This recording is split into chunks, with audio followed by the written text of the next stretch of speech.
Good evening, everybody. This is your host, Huge Pop, and Rudy Boy Gonzalez of the Huge Pop Entertainment. Tonight, our guest, his career spans 6 decades. He's known as the industry's Renaissance man. He's excelled as a ring veteran, renowned trainer, broadcaster, and promoter. Please welcome to the show, Les Thatcher. How you doing, my guy? I'm doing great, man, and happy to be in Texas with you guys, especially that other guy that's on the show with us tonight. Yeah, He's like my adopted son, for Christ's sake. so it's like a family reunion. I can hear Uh, you now.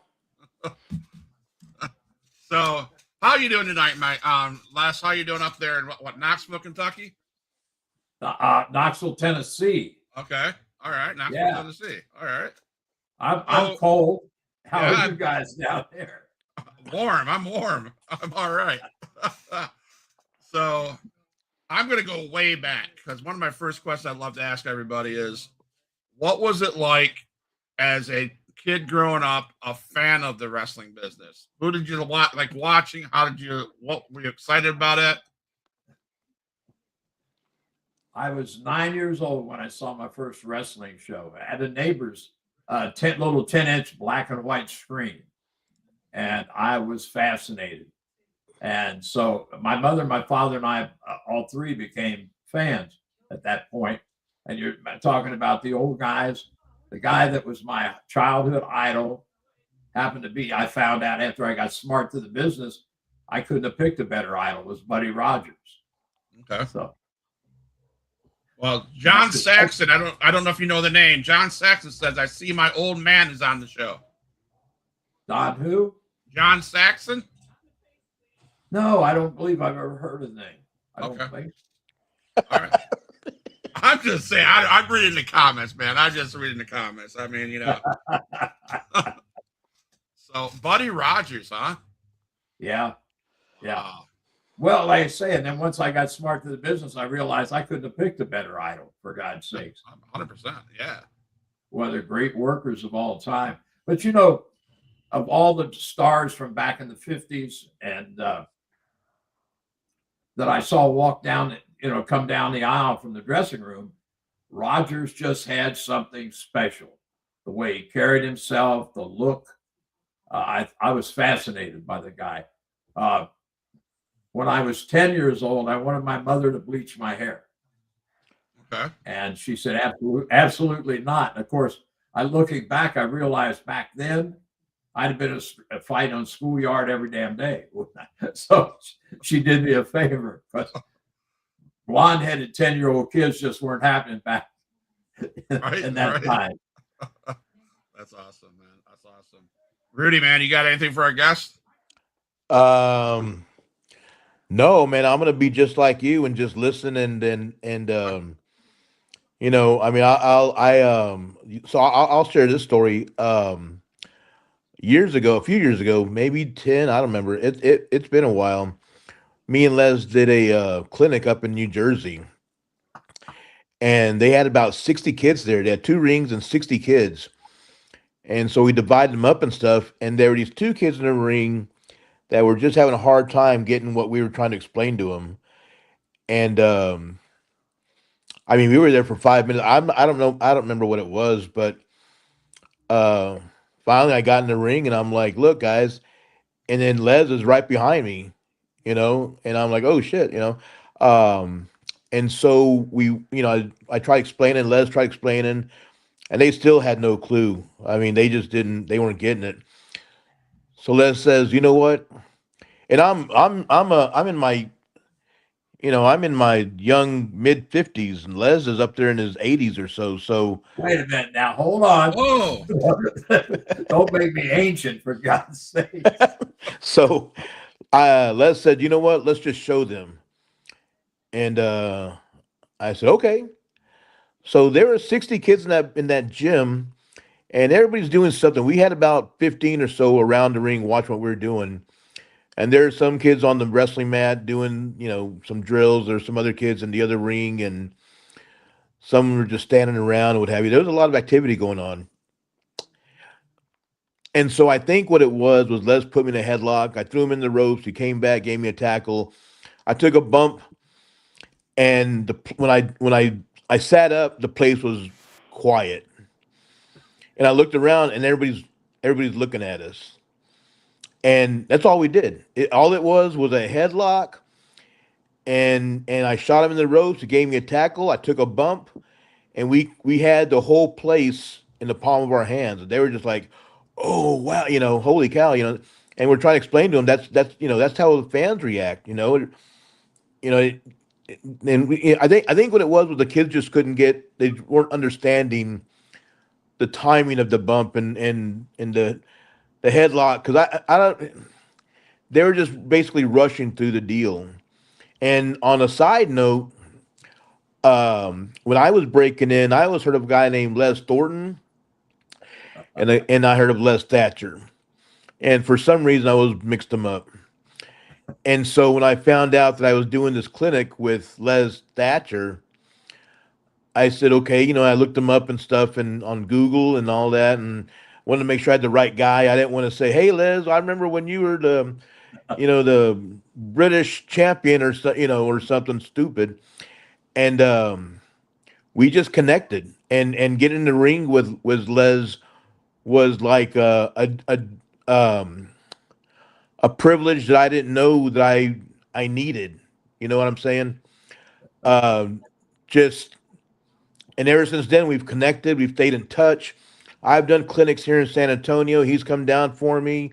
I mean, I love Les Thatcher to death. I mean, I can't imagine wrestling, even though a lot of the kids don't really appreciate what Les means to pro wrestling. I mean, I can't really imagine the wrestling business without Les being part of it. And it's even Wow. coming through. It's even coming through the comments again. John Saxon says Les is the best teacher of a tag team wrestling I've ever seen. Another guy, Adrian Whisper says, "Nice to see you, young man. Last show I worked with Mr. Thatcher was in Pittsburgh, Mississippi. 3/4 of the talent didn't get paid. Yeah, I don't know if you remember that at all. You can't forget the ones you don't get paid for. Those are the big ones, right? Scott, and even those comments, like people, will address me as Rudy Gonzalez or what have you, or Tom Pritchard or Gerald Briscoe, but a lot of kids address Les as Mister Thatcher. Yeah, And that's just the respect that he draws, man. It's Right. and like I said, it was a privilege to get in the ring with him. It's a privilege to call him my friend. Right. It's a privilege to have him on the show with us. Yeah, And absolutely. it's a privilege to be your friend, Rudy Gonzalez. And do I owe you money? He's sitting here putting me over like $1 million, and you mentioned the Les Thornton thing just recently. Well, I shouldn't say just recently. A couple of years ago, before my 2023, I was inducted into the Tragos Thez Hall of Fame in Waterloo. And so Briscoe and JBL had me on their show. And so JBL's doing the intro, right? And he started like mentioning some of the stuff that you did, like you did. But I'm sitting there thinking, oh my God, how am I going to follow this? Because talking about, my drag racing and doing competitive bodybuilding and this and that and the other thing. And so he said, and so welcome to the show, Les Thornton. And Briscoe and I just cracked up. We lost our minds. But LT and LT, I said, although I don't have the British accent, I appreciate the compliment. Thank you, JBL. You're a good guy. Wow. Yeah. I saw Layfield last night at Ohio Valley. What was going on in Ohio Valley last night? I know I saw Jody Hamilton. See, I'm screwing up. Jody Malenko was there too, right? Yes, he was. Yeah, I met him for the first time also. Every year in January, Al has this thing called the Nightmare Rumble, Battle Royal, and he has one for the men and one for the women. And so they bring Micah up every year for the last 4 or 5 years, and they take care of her. I mean, they like her up there, and she likes going up there. We don't mind the drive. Maria Padilla is the one that books the females, And I mean, they take care of Micah, and of course, me and our daughter Ivy are, we're just along for the ride. So we get taken care of also. Um, and then we took, I don't know if you remember when you came down to the kid named Sabino Blaze. I don't think so. No, go ahead. Yeah, so he went with us, and so he did a dart match, and the fans they caught on to him, and they enjoyed the match and stuff. He got a lot of great responses from his social media stuff, whatever. So hopefully Al will like him enough to bring him back, or Good.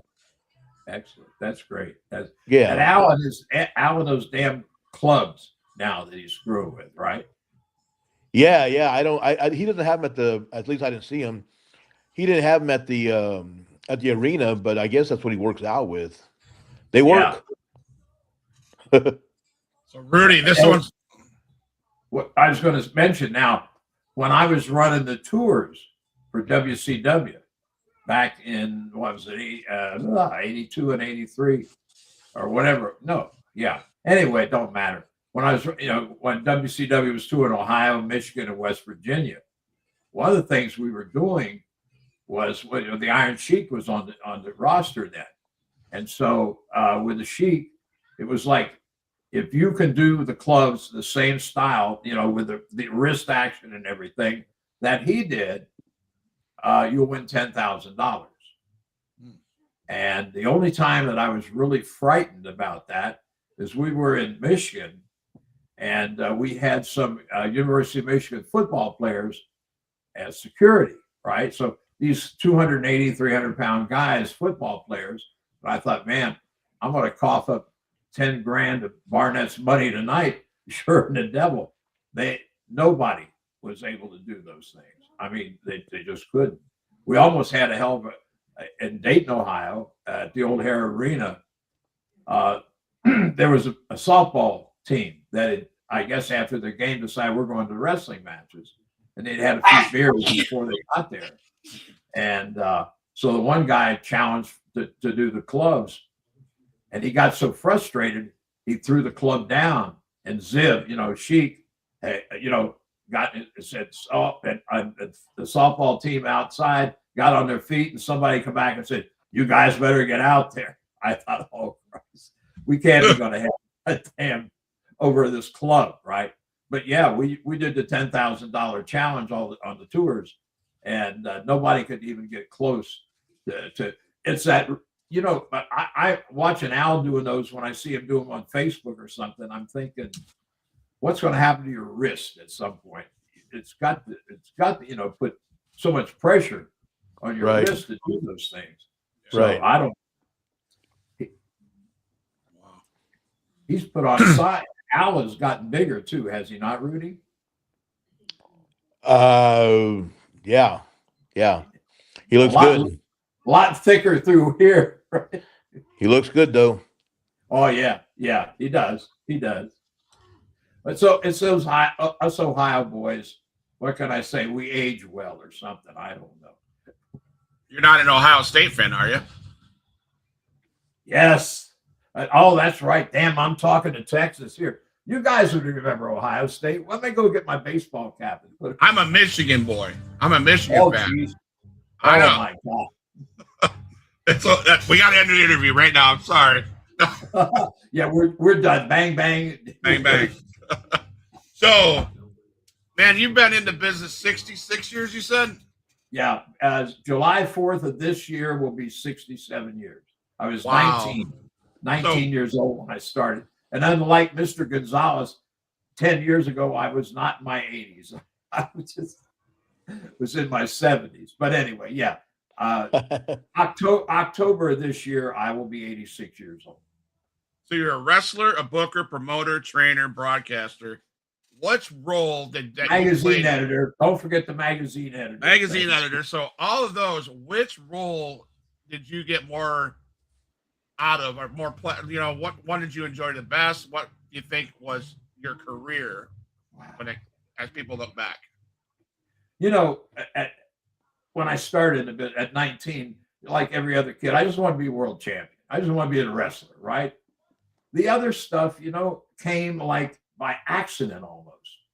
Like I was in the right place at the right time. And well, let's start with the television.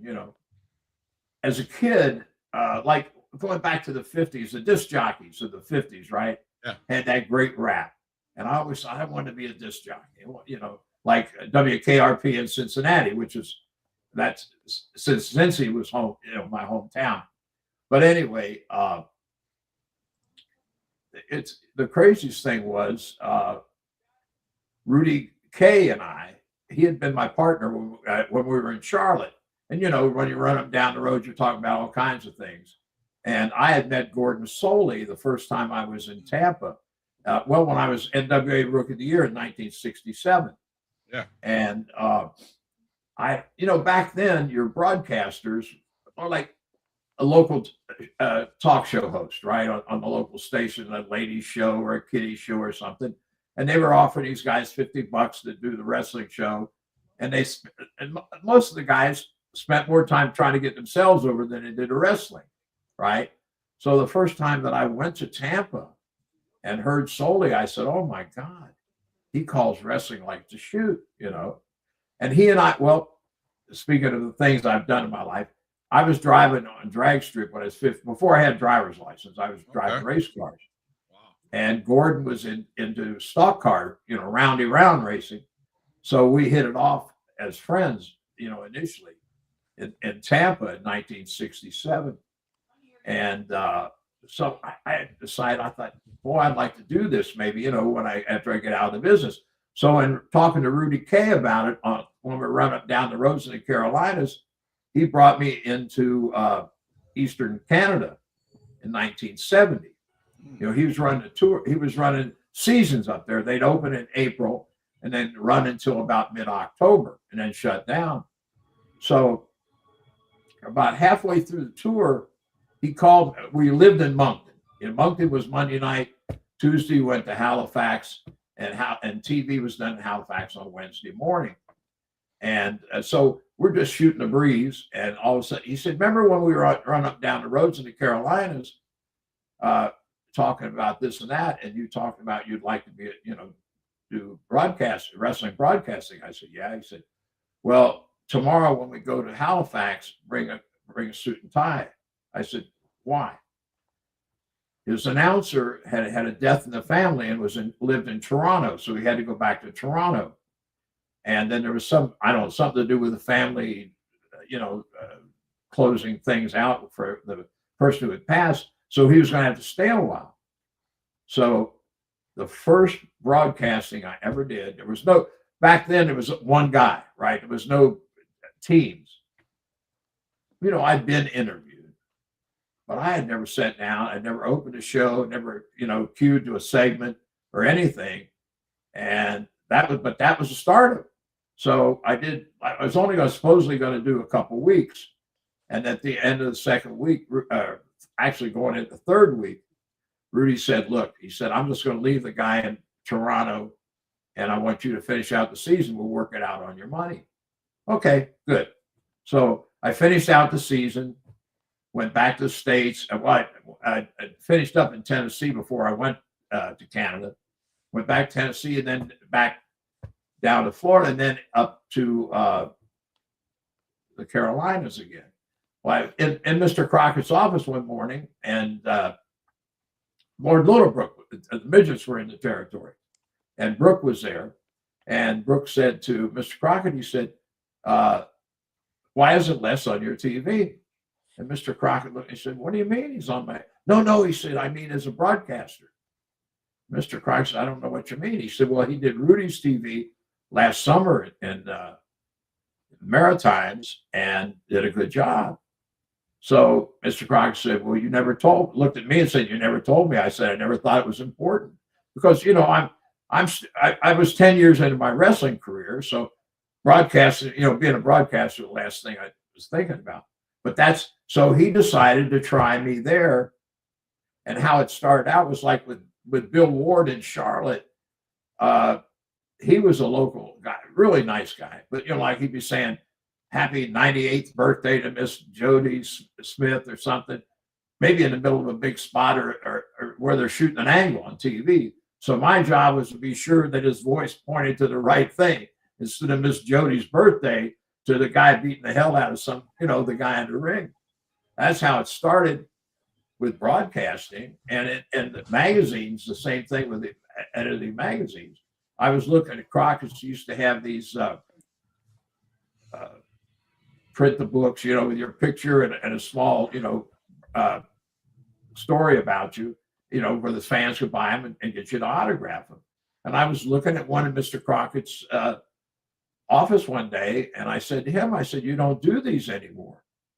He said, "Well, the guy that was doing them isn't here any longer or anything." I said, "That's a shame. Those are not." He said, "Well, why don't you try one?" I said, "What do you mean?" He said, "I'll work a deal with you. You want to try and put the magazine together?" So from the little autograph books, we graduated to a 4-color magazine with an artist rendered covering, which nobody has done before or since.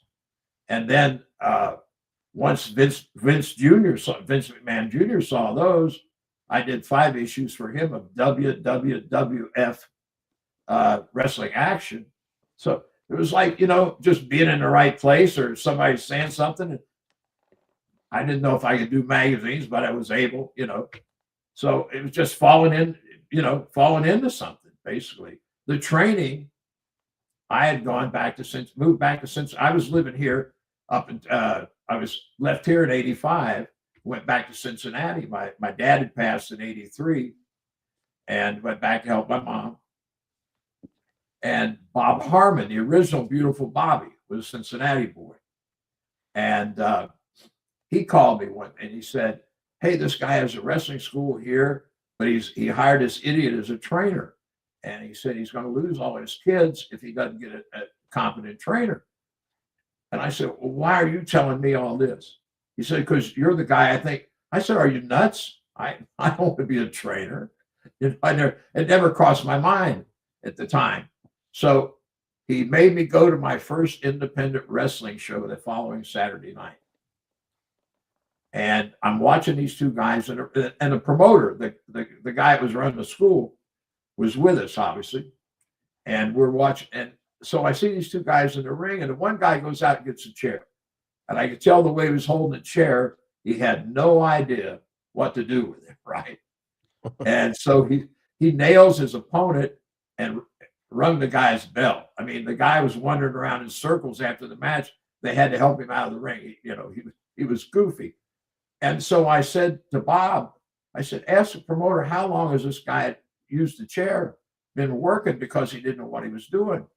And so Bob leans over to the guy and it comes back. He said, "He's had 6 classes." I said, "Jesus, 6 classes? He's hitting the guy with a chair? That's crazy." So I decided, okay, I'm going to try being a trainer.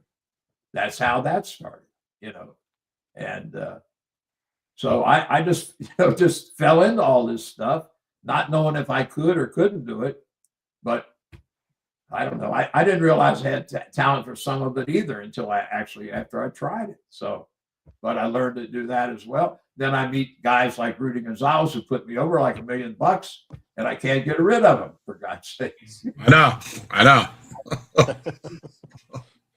He's always here. So you mentioned you were the NWA Rookie of the Year. You beat out talents like Terry Funk and Bobby Shane.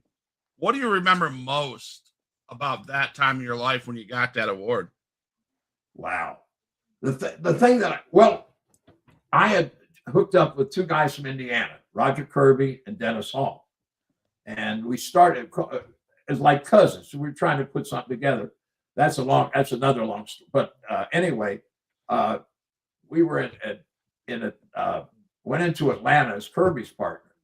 Then we went into Louisiana territory. This was back before Bill Watts had it. This is back when Lee Fields ran it out of Mobile.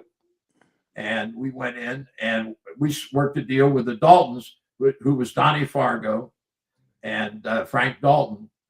And Kirby and I set a deal up with them. And then, spit it out, Les. I'm having a senior moment now. And so anyway, we worked this deal in Louisiana, and then they wanted us to go over to the Mobile territory. So we were over there, and they had a tag team tournament in Dothan, Alabama. And Lester Welch, Eddie Graham, and Sam Steamboat came in for that tournament. And I guess because we both were named Les, they put Lester Welch and I together as a team. This was on a Friday night in Dothan. And then Saturday, a spot show before they went back to Tampa. Lester and Eddie called me off the side and said, we talked to Rocky McGuire, who was the booker in Louisiana at the time. And he said, he's okayed it. We want you to come into Tampa. We're going to make you the NWA Rookie of the Year. And I was godstruck. Because at that point in my career, I broke into business in 1960. So I was just been wrestling 6 years. But I would have never gone to Tampa without them asking me, because I'm thinking, that's where those guys that wrestle, they're all down there. The shooters are all down there. I can't go down there. My first night in Tampa, I went in there on a Sunday, and pick up a newspaper, and my first opponent is going to be Don Curtis. And I'm as nervous as an old whore in church, right? Because I'd heard about Don Curtis's reputation, and I'd never worked with the guy. But so that Tuesday night at the Armory in Tampa, he came up to me and he said, I understand we're working together tonight. And I said, yes, sir. He said, anybody sitting in this chair? I said, no, sir. He sat down. And before we went to the ring, we had become friends, and were that way until his passing, God rest his soul. But that was, how I got started down there. And then we rolled, then I just stayed in the Southeast for the rest of my career, basically, except for the run in Canada. But the Tampa thing was, we talk about a place to learn finishes and stuff. My God, Eddie Graham, he put together a finish that was 3 minutes, and you'd have to run it through you couldn't have put a whole show together, like these guys try to put a whole thing together today of a whole match and step by step. His finishes were so intricate, but it was, that's the great thing about the territories. Every time you change territory, it's like going to a new college, a new school, right? You're learning from new guys and veterans. It's a lot different than today. That's for daggone sure. And when my first match was July the 4th, 1960. And from that point forward, I was a wrestler. It wasn't like, you work the independents and hold a job at the grocery store and stuff like that. So in that respect, it was, once you got your foot in the door, it was easier to stay there than, and now it's like there's 9,000 kids on the indies, and 8,500 of them don't have a clue of how to work. And so, it's a whole different ballgame. And then, I felt blessed to work in the 60s and the 70s. To me, in my lifetime, that was kind of the golden age of professional wrestling. So many great workers. I've said before, everybody, when I got the Hall of Fame thing in Waterloo in 2023, I said, I probably should say thank you to every guy I ever locked up with, because I learned something, even if it was what not to do. I still learned something, right? And it was just a great time. Listen, I look back, guys say I wouldn't change a thing. I'd probably change 100 things, but the point is, I'm still living my dream. I'm 85 years old, and still doing what I love to do. So that's the great thing about it, I think. Absolutely. So you've faced numerous people, had many tough matches. Who would you say is your toughest opponent and your favorite opponent to work with? God, you know what? I wish I could answer that, because there's so many guys that are so smooth to work with, right? Mm-hmm. Some of the guys, well, Rudy probably tell you the same thing. There's some guys you just can't work with. You don't gel. It's like pulling teeth, for God's sakes. But then there's so many. Well, that's the thing today. I think Rudy will tell you too. These kids today want to, talk about every move and how to do it and when to do it and why to do it and if you do it. I couldn't do that if you held a gun to my head. I wouldn't know how. And that, to me, Dr. Tom, since my stroke, Rudy, Tom has been coming over and holding my hand. His wife's been cooking for me. Hell, I'm just going to stay an invalid for the rest of my life. I think they're taking such good care of me. But we sat here and talked a couple nights about, saying that the art of working is dead. And we said, if we said that to a bunch of young kids, they say, oh, those guys are just jealous because they can't do all the cool bumps and everything, right? But I honestly believe, the art of working is because it was about everything. It wasn't just the moves or the finish. It was facial expressions and body language. And Tom and I have said several times over our relationship, we teach some things that were never taught to us. We were just expected to know them, to pick them up. And if you didn't know them, somebody popped you upside the head and you would catch on real quick after that. But it's a whole different time. But I feel blessed that from 1960 to current that I've been able to be a part of this great business. So not only did you wrestle and all that stuff in the magazine, but I've read that you helped produce the first wrestling T-shirt, the Briscoe Booster. First T-shirt.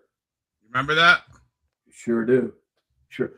You know what I keep saying about that? I wish I could get 1% of the net gross of wrestling T-shirt sales today. Yeah. And I'd fly you guys up to my mansion. I bet you would. 100%. Yeah. Well, back in a T-shirt thing first started really back in the 60s with bands, and stuff like that.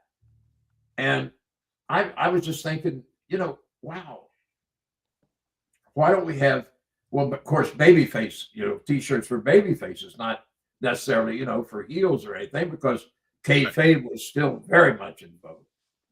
So I had mentioned it to a couple promoters, and they didn't say it was a bad idea. They just weren't interested. Well, we promote wrestling and this and that. So anyway, one night, Jack and Jerry Briscoe and I were sitting around drinking a beer in Charlotte and just talking about one thing and another. And I was mentioning to them about my frustration. I said, I think this would really work. Just nobody will give it a shot. And Jack said, why don't we do it? I said, what? He said, why don't three of us, start with T-shirts? So that's how it all began. And you can still get a copy of that first T-shirt at Pro Wrestling Tees. It's Briscoe Booster shirt. A guy named Jerry Lawler did the artwork on that for $25. I wish I had the original artwork. Probably sell it for $1,000 today. Yeah, right? Lawler did the drawing. But that's another one of my things that I got hooked in. But like I say, if some way or another we could have, I keep telling Jerry Briscoe, I said, if we could have got just a piece of the action of all the pro wrestling T-shirts, we wouldn't have to work another day in our lives, for God's sake. So now you were the founder of Heartland Wrestling Association, and you developed and trained people like John Moxley, Adam Cole, Nigel McGuinness. What philosophy did you teach those guys that was different from the WCW power plant? I don't know. Well, I think Rudy would tell you the same thing. As a trainer, if you're going to be a good trainer, you have to have your own system. You can't use somebody else's system, because not only is it your physical work, but your personality and the way you deal with your students is a big part of it as well. So I don't know that there is any standardized way, Okay. Harley Race and Ricky Steamboat and I have a manual. Well, it's out of print now. They're selling them on. I saw this one of our old training books for $400 on Amazon a number of years ago. And I thought, God, I wish I had a couple of cases of those suckers to sell them again, you know. But it's, well, you know, you mentioned John Saxon. And I mentioned, you know, I look back and I had actually been a trainer without thinking of being a trainer because some young guys that I had mentored as they came up in the business.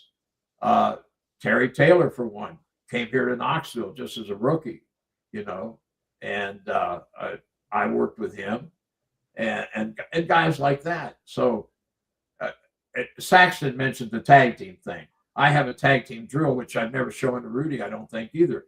It's called the hot tag drill. I won't go ahead and try to explain it to you now, but Rudy, I'll explain that to you at some point, and you can give it a shot. But, you know, to me, it's, I guess my personality is that I find something that I like or I'm interested in or I have a passion for, and then I start thinking, well, how can you make this better? You know, how can you expand this? You know, it's, well, like sit down interviews. Here, we did when Ron Fuller bought Knoxville territory in 1974, I was in the Carolinas and he called me. He said, I'm buying Knoxville. Of course, I'd already been one of the top baby faces here in the town, in the territory. And so anyway, he said, Ron said, I want you to produce my television. He said, I don't know anything about it. He said, build me a show, but don't get too crazy. Well, the one thing I stuck in the show was the thing I called personality profile. And it was about a background of the wrestlers because my point was in watching other things, well, like NASCAR. If you have a favorite NASCAR driver and he races a Chevrolet, chances are you drive a Chevrolet, right? You asked me about Ohio State. I'm not necessarily a Texans NFL fan, but a guy named Stroud who quarterbacked Ohio State is a quarterback there. So I have an interest there. I have a connection there. Houston. So to me, the personality profile thing that I wanted to do was it was a sit down, low key, 5-minute pre-taped segment like a magazine show, right? Only we stuck it in the middle of the wrestling program. And when I first wrote and put this all together, I'm bouncing it off of some of the older guys in the business, you know, and you can't do that. Why? Well, of course, for those listening to us, back then a wrestling show was only 1 hour long.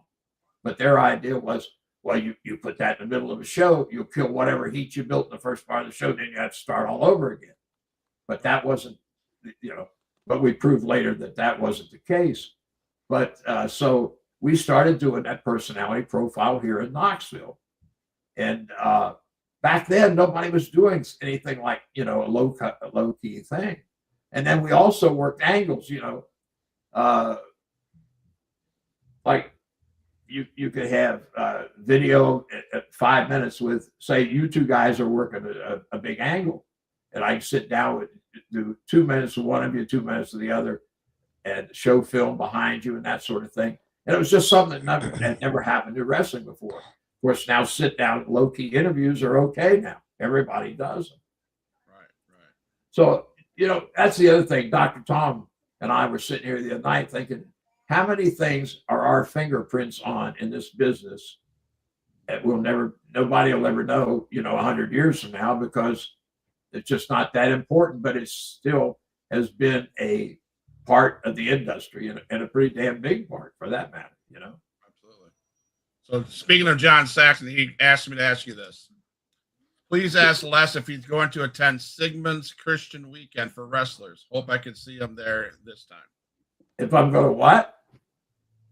I guess attend Sigmund's Christian Weekend for wrestlers. Hope I can see him there this time. I don't know. I don't have a clue what he's talking about. What's he asking? What he's drinking? What are you drinking, Johnny boy? What are you drinking? What would one big point that if you could talk to these young bucks that are in the business, what would one big piece of advice would you give them as they're going through? I think it today, well, I won't start and tell you all the little things I would change in the business today. We'll be here for another hour and a half if I did that. But I think today, because everything is so compartmentalized and so laid out, that they're forgetting a lot of little detailed things that make the big things work. You know, facial expressions, body language, timing. I know Rudy must see this, and it drives me crazy. I bet it drives him crazy too. Is to see some guy standing in the middle of the ring, bent at the waist, looking out of the corner of his eye, waiting for some guy to climb. You know, and I was thinking, what the hell are you standing there for? Right? Yep. They do not know how to improvise because everything is laid out, and they don't understand how to put something together on the fly. But that's something that I always taught. When you left HWA, you knew how to call a match on the fly. And I think today, you know, I try to tell these kids, I said, look, you know, if a promoter's paying you big money to lay it all out in the back, do that. But we're all humans, and humans make mistakes. And if you blow one of the spots that you've laid out in the back, you've got to find a, well, let's put it this way. Rudy and I are having a match. Rudy and I are going 15 minutes, and he's going over with some elaborate thing off the top, right? And 5 minutes into that 15-minute match, he pulls a hamstring. Not bad enough that we got to stop, but bad enough we got to work around it. And he's not going to climb to the top for that finish. We got to be able to change that finish while we're in there. We can't call timeout, ladies and gentlemen. Let us go to the back and talk another 45 minutes to get a new finish, and we'll come back and fill you in, right? It don't work that way.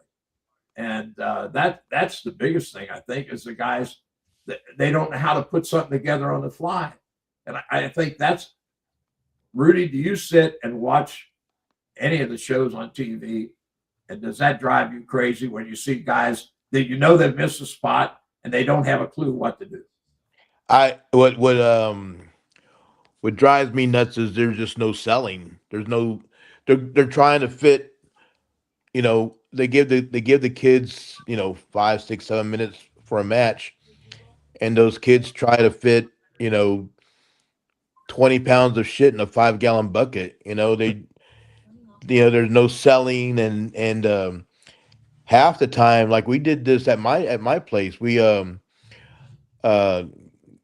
the kids wanted to do a headlock, you know, like we did, tackle, drop down, headlock, takeover, and they were trying to do it so fast, everything was just a mess. The footwork, the bumps, grabbing the head, everything was just trash. And we did it 3, 4, 5 times, and finally I'm like, stop, you know, because it gets frustrating. And you know, I had to actually walk them through it. One guy got a headlock, and I'm like, all right, shoot him off the ropes, give him a tackle, stop. Hit the other rope, step over the guy, stop. You know, it's that's my main. I think I try and once they can figure out to slow their stuff down, then we'll go on to other stuff. But it's just so hard getting them to slow down, man, and then to sell, and you know, they take a big bump for, you know, a suplex, and they get right back up. Yeah. And you know, and they get up for the next move, and there's no, you know, I know when I did it when I was younger, I got chewed out by Chavo or Slater or Tully or Eric Embry or whoever was in the ring with me. They would chew me out. Get up, hold your back. What are you doing? You think you're Superman? You know, and stuff like that. Sure. And you know, and it made sense. You know, it's part of the storytelling. You know. Yeah. Well, you know, here's something I mentioned to young guys today. And I say, I said, pick a movie that you've seen more than once. There's a reason that you've seen it more than once, right? The actors become the character that they're playing in the movie. The storyline is heavy and it draws you in. Or let's look at Law and Order on television, 27 years. There's a reason for that. It's because they draw you in that hour, right? And Right. I said, we've got to do the same thing. You know, we're just a walking, talking book or movie or whatever. It's just that I think that's one of the things too, Rudy, that we young guys today, I think it's harder to teach today. Tom and I talk about this all the time because everybody knows it's a work, it's a show. And when I got on a Greyhound bus in 1960 to go to Boston to learn the business, I thought it was a shoot. I didn't know what the hell I was looking forward in Boston, but I was, I wanted to be a wrestler. Right. And and my training in Boston went from February of 1960 to July the 4th when I had my first match. And I tell the kids today when I work with them, and somebody will say, when did they smarten you up? I said, July the 4th, when I had my first match, the morning of my first match. What did you do before then? I said, well, I got my ass handed to me a few times. That's for damn sure. Right. But, and again, I don't recommend you beat the hell out of kids and teach them the business. But I think it's just we learned respect back then of the industry and of the guys around us. And one of the stories too, Rudy, that I tell kids too, when they're so busy, well, yourself, you lock up with some kid, I'll step back and say, anybody mentioned to you this is a work? What do you mean? I said, I've been in street fights easier than this, right? Relax, loosen up. But I've worked with Danny Hodge, I've worked with Harley, some real tough SOBs, and I didn't know they were there. You don't feel them. Right. And when I broke into business, to those tough old suckers, it was more about not hurting one another than it was anything else, right? And that the kids today don't. Recently, Regal did a story about the neck injuries, right? You read that, and then Arn was talking about how he feared for the young wrestlers' lives, and I agree. But that's something too. We were talking about that on our podcast the other day. Rudy will come up with a new spot, and I'm like, man, that's great. I'm going to try to steal that. So I'm doing. So pretty soon, 15 guys are doing it, and around the country, and then all of a sudden it becomes a high spot, and then it becomes everybody's doing it. And it doesn't mean anything anymore. Right. Now, in the Carolinas, especially because I worked that territory, I don't know, 4 or 5 times over my career. Like they had 50 guys on a roster usually, But if you went in there and what's your finish? Oh, I do a sleeper. Not here, you don't. Johnny Weaver does a sleeper here. In other words, one finish to one wrestler, not 16 wrestlers, and 16 wrestlers couldn't use it for a high spot. That way, when Johnny Weaver put the sleeper on, the folks started putting their coats on to go home because that was the finish, Yep. And that's today. There's not any structure. It's just do everything and do it 15 times. Well, I don't care if I ever see another table broken. I don't care if I ever see another dive, because there is no sense in either one of them if you get right down to it. Right. But a dive before, wow, but now when you see 10 in the same show, it's one of the things I'll ask students. I'll say, how many of you guys got live-in girlfriends or wives?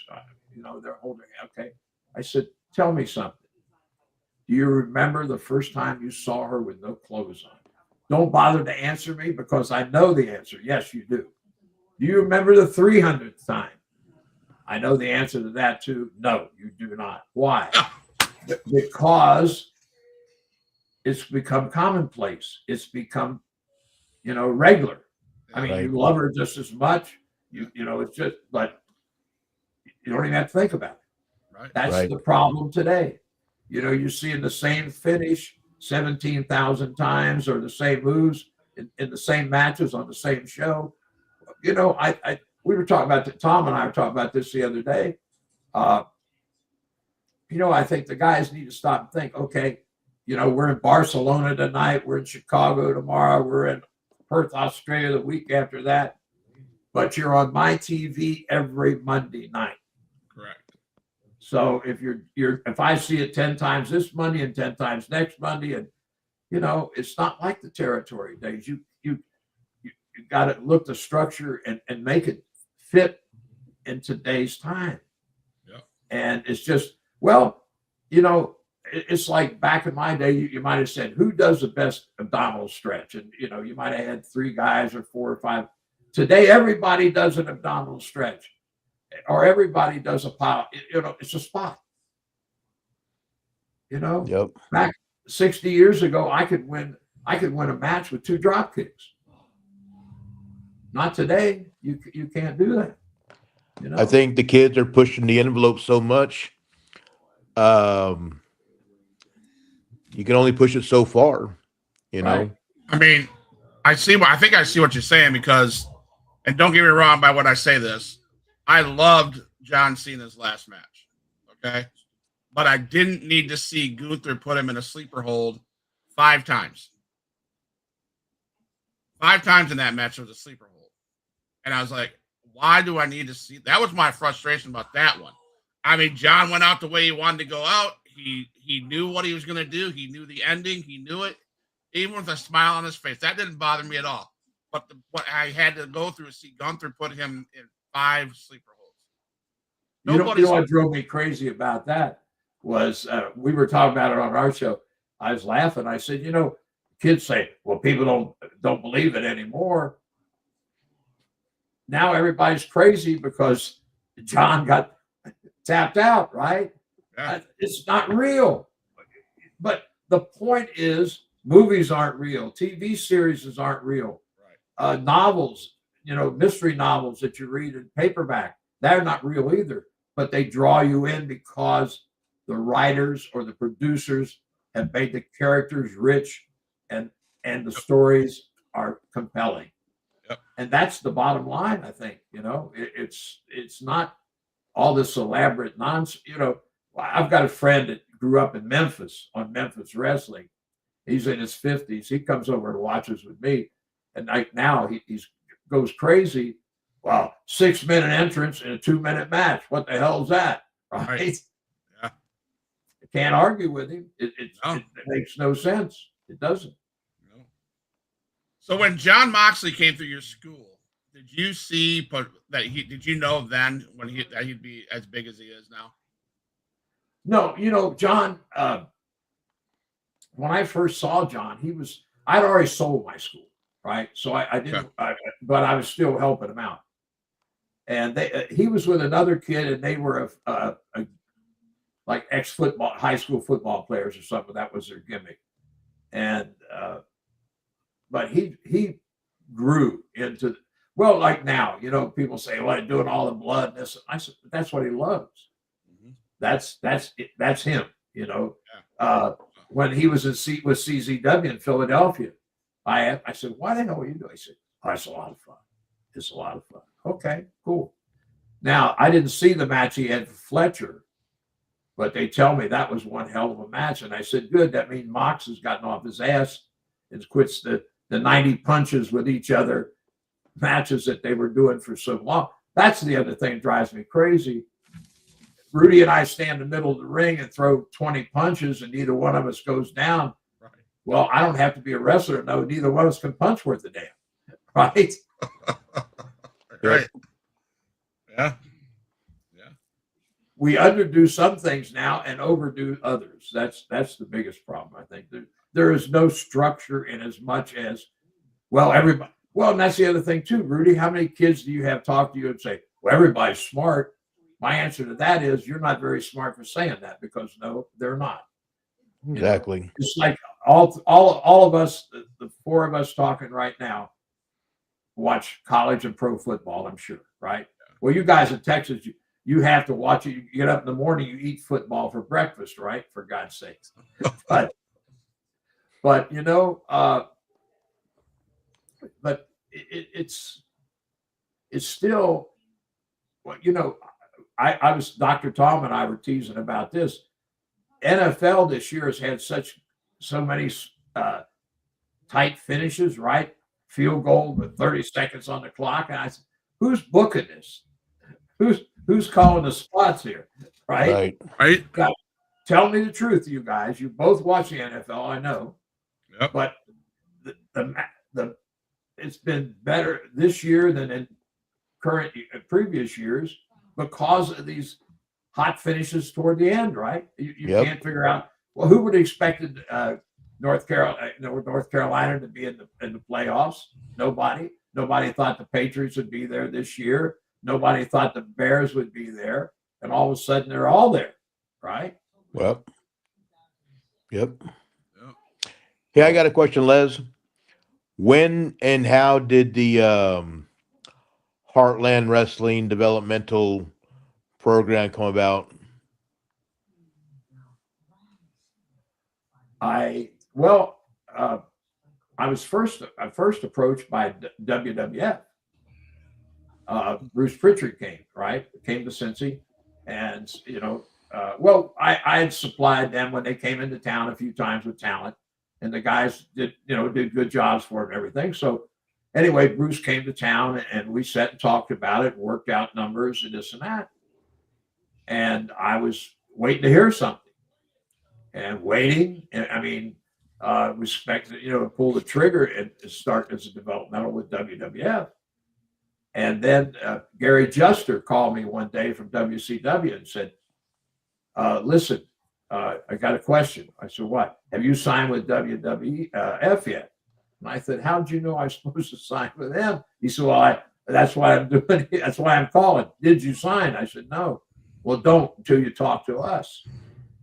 So they flew me down to Atlanta the following Friday and made me an offer I could not refuse. So that's how I started, was with WCW. Mm. And then, of course.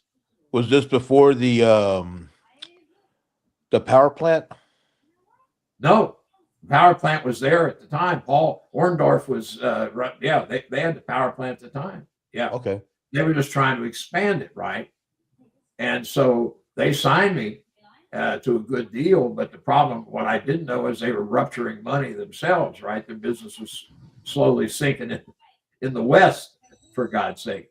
And so, but that's how I first got on board. And then when, they pulled the trigger and started to shut down, I got a call from JR and said, hey, Memphis is on a short leash right now. They're not doing what we expected, and there's a good chance we're going to close them down or pull the sanction. So don't go anywhere. So that's how I got hooked up with WWF. Wow. But yeah, I'll tell you, that was a hell of a crew. You could have taken my cruiserweights out of HWA and put them in Raw or SmackDown, and they would not have missed a beat. Boy, you mentioned Nigel, but Jamie Noble, Kaz Hayashi, Shannon Moore. Man, I had a hell of a cruiserweight crew. I did.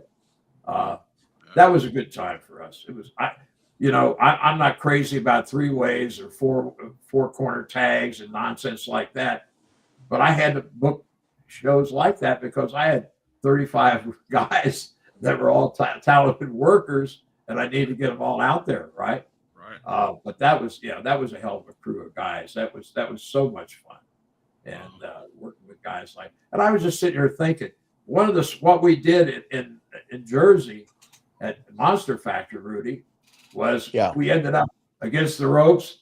You threw the one punch, I blocked the second one, I caught you, you staggered back, I hooked the headlock and took you over. There you go. Yep. That was what we did. See, not a bad old memory for an 85-year-old guy, right? See, Rudy didn't want to mention that, right? he didn't want to mention that he got his ass kicked by the older man. Wow, that's all I know is I was the only one that took a bump, and I didn't mind. I didn't when I took that bump and I picked my head up and I looked around, every kid in that place was staring at us. There was a guy walking on the camera. He had the camera. I don't know having that footage, but I'm sure Danny probably has it. But I mean, it was just one of those moments. It's all the guys talk about creating moments now, and that's the other thing is we just back when I started and stuff, we just wanted to have matches, and we just sell tickets and stuff. But now a lot of kids they talk about, you got to create this moment. You got to create a moment. You got to, and it's like the moments will just happen. I mean, I don't believe in, being, that the reaction that we got from that training session, I didn't plan it, and Les didn't plan it. It just happened. And to me, and that's what made it even more special was it just happened. Yeah. And to me, what makes those moments happen is, or makes them what makes them special is that it's just something that happens. It's organic. You can't. I don't think you can. You can. I mean, you can. I guess. You do this. I'm going to do this. You're going to do this. I'm going to do this, and then everybody's going to be shocked. Right. Um, but I feel like if you do your job, you put together your matches, you do your part, and the other guy does his part, and we all work together and stuff. The moments will just happen on their own. Yeah. You know. Um, Well, I'll tell you, you were talking in 19 when I first went to Atlanta in 1966. They put Kirby and I. That's where we started the cousins thing. Leo Garibaldi was the booker, and excuse me. So my first Friday night in the old Atlanta auditorium, it was Kirby and I against this heel tag team. And Leo told me, he said, now look, it's your first night here. I don't want you to think I'm going to start beating you because I'm not. But these guys are going to be my top heel team for a long time. I need to get them over. I'm just starting to push them now. Okay, cool. And that, I don't know, you ever work with Garibaldi as a booker? no, I didn't. Okay. Well, he refereed too, you know. And so anyway, Kirby and I were supposed to put these guys over. So Leo was refereeing our match. And it was one of those nights you couldn't have made a mistake if you'd actually tried, right? We had old Atlanta auditorium rocking. Now, I don't know if Kirby had ever worked with these guys before or not, but I had never even met them, never heard of them. And we just had that building going crazy. Leo was refereeing our match. And in the middle of the match, we were supposed to put the heels over. In the middle of the match, he said, we're not wasting this. We're going to change the finish. And we changed the finish on the fly. And Kirby and I got our hands raised to come back to the return the following week. And I tell that story to his training class. I say, how many of you guys could have changed finish on the fly? They sit there and go, boom, right? They don't have a clue. I mean, but that was Garibaldi. And the heel tag team that we were working with were named Gene and Lars Anderson. Wow. That was the start of the push of the original Anderson team. Wow. Yeah.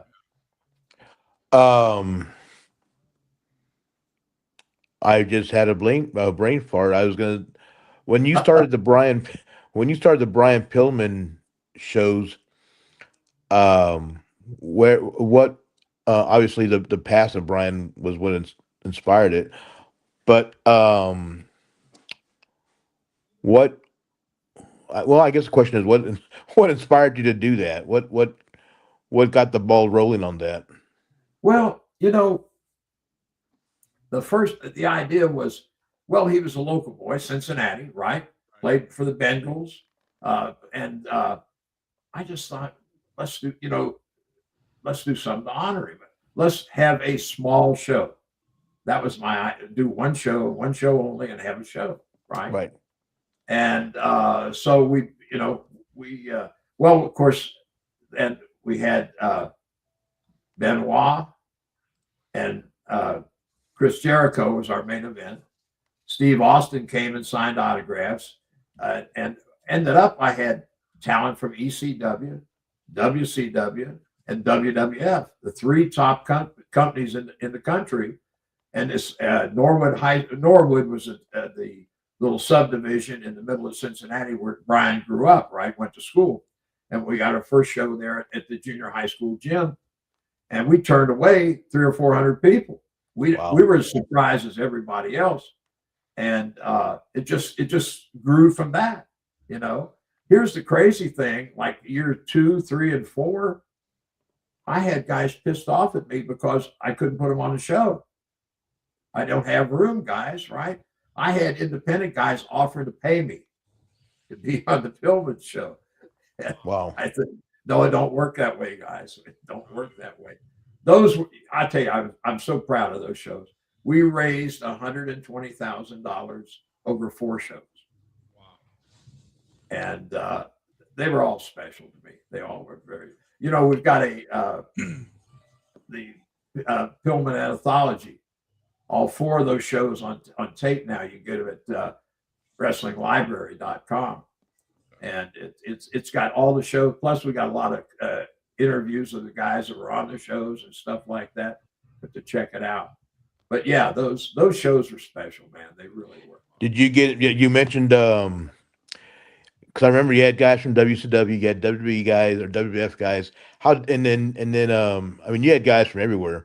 How difficult was that? I mean, were there any? Did you get any? Did you get any political? You can't put this guy over my guy, and stuff like that. No, Right? never did. And I felt good about that, Rudy, because that meant they trusted me, that I Right. wasn't going to screw up, because I had all 3 of the major companies, supplying Right. talent. And yeah, it was, those shows were so, well, of course, Benoit and Regal was in the 3rd Pillman show. And have you seen that one? Oh, Huge many pop. times, yeah. Oh, I know you have. Have you I have you not. seen it? I have not. No? No. I have to check it out. Rudy, you make sure he sees that match. I will. Chris Benoit and Steven Regal. Okay. Regal. These now on that same show, I had Eddie Guerrero. My God, we had top talent from all the companies, right? Yep. They went out there and they stole the freaking show. I mean, stole it, man. And it was a wrestling match. The boys could hear the match. The dressing rooms were in the basement. We were at Schmidt Fieldhouse on Xavier University, and I was sitting with the announcers, and I could feel that they're getting ready. When this thing pops, it's going to go crazy. The guys could hear it down the stairs starting to build, and they were coming upstairs, pushing each other out of the way to get a good spot to watch the damn match. Dr. Tom says the same thing that I do. I get goosebumps when I think about that damn match, because realize we had some of the top talent in the business on that show, and these guys stole the friggin' show. They would have been the main event, but Chris came to me and said Nancy was sick. He called home. He said, "Can you get me on a little early? I can get an earlier flight out." I said, "Yeah, I can get you on." And so they went on early. I'll tell you a funny story about that. That was the 3rd of the 4 Pillman shows. And on that same show, Just Incredible and Raven represented ECW, and they had a match and got blood. And Paulie lost his mind when he saw it, because he was, that was something he was going to build on ECW. And he got, he chewed him out. And he said, "Why the hell did you do that in a benefit show?" And Raven said, "You should have tried to follow Benoit and Regal." Wow. You would have done the same. That's awesome. Send me that Wow. link, man. Send me the link, Rudy, for that. The Regal Benoit match, like John Saxon just messaged me. I mean, people still talk about it. They still talk about it. Send me that link, man. Rudy, I will. send me that link. So my question, probably close to my last question, because Rudy, I was going to bring up the Brian Pillman Memorial. You say back in the podcast, being in the right place at the right time. I know you're a co-host on a podcast, of Wrestling Weekly podcast. Right. First question is, what generates the most discussion topics on your show, and what advice would you give me as a podcast 3 years in the business? What advice would you give me to put me to the next level? Wow. There's so many podcasts. You know what? I'm not sure, because I'm still a beginner in a way too. Now we're expanding. We've been on the Observer site for 12 years. Vic, my partner, and I. But now we're also on YouTube on Fridays. Doc Young's Pro Wrestling Weekly is the name of the show. Doc Young. And we're just starting to build to where, and I've got some ideas which I won't share with you because I don't want you to steal them, for God's sakes. But yeah, well, that, what you're saying too is we're looking at when we talked about, expanding and going to YouTube. I said we got to do something a little different. So I've got some ideas on some stuff, and but I think the main thing is to get into the nuts and bolts of wrestling. Okay. We've got a fan base who think they're smart and they're not. Yep. So let's smarten them up. I mean, have you guys seen Unreal on Netflix? Yes. I have. I've only gotten through 2 episodes. I haven't gotten through all 5 yet. But I'm surprised that so many young guys are mad about that show and don't want it on. Guys who expose the business every time they lock up with somebody else. I think it's because fans understand pro wrestling better than the wrestlers themselves, and I mean, I thought this years ago. When I was younger, my job was to ring the bell for the matches. So the matches started at 7:30. I was at the table at 7:15 with the hammer in my hand, ready to go. And I could always hear the fans talking about the matches and whatever angles we had going on and stuff. And it never failed though. I always heard somebody say there was a bar here in San Antonio. There was a place called the Wrestlathon that the guys would wrestle at, and then there was a municipal auditorium. But there was a bar called the Red Lion or something like that, and the wrestlers would go have a couple of drinks there and hang out and stuff like that. And on occasion, you would see Wahoo, who is the big baby face here, sitting there having a drink with Pork Chop Cash or somebody. Every now and then you'd catch one of the good guys sitting with one of the bad guys, and Right. you could. And I could hear the fans. Oh, I saw Wahoo McDaniel having a beer with Tully Blanchard at the Red Lion, and well, they can only fight when during the matches, but they have to go under that law that says that they can't fight in the street, otherwise they'll get arrested. So fans would make up their own scenarios to make this stuff work. Right. And but I mean, they knew they just. I really feel like fans know what we do. They just want to spend that hour that 2.5 hours, 3 hours, and to just let these guys take me into another world, into somewhere else other than listening to my wife, Yeah. screaming, or I don't have to worry about the bills. I don't have to worry about my boss. I don't have to worry about work. I don't have to worry about, whatever troubles I have. I'll just watch these two guys beat the shit out of each other and yell and scream and holler and boo and all that other stuff. So I think they know what it's about. They don't care. They just want to be entertained. Yeah. That's how I feel. Yeah, I think you're right about that. It's but yeah, well, about understanding the business. It's like we all 3 of us watch pro football, but unless we've played it at that level, we can't really understand it the way the players understand it. Right, I right, mean, right. we think we do. We talk about it, but we don't. The intricacies that they go through to get ready for that game is beyond us. We have never been in that same situation. And I think that's with wrestling fans as well. Right. They don't know. They don't have a friggin' clue. It's crazy. But and of course, that's what is when when Vince killed kayfabe. That's what happened too. I thought at that point, well, now if we can talk about it, we can make people understand how difficult it is. But I'm not sure we've been able to make all the wrestlers understand how difficult it is sometimes. So, what's the name of that podcast what's the name of the YouTube channel? We're on Fridays, and it's Doc Young's Wrestling Weekly. Wrestling Weekly. All right. Yeah. Doc Young is the guy. First podcast I ever did, I did with Doc back in 2004. I'm gonna look you guys up and subscribe to you guys, man. Yeah. And he was such a good guy, a Mark. But that's so we named it. And he put Vic and I together over a dozen years ago. And so we named, after Doc passed away, we named it after him. So, yeah. So my last question I got for you. So looking back over the 66 years in the business, what's left on Les Thatcher's bucket list? What's what? Left on your bucket list of things to do in the business. What's next? What's left? What do you got left that you want to do? I'm not sure what I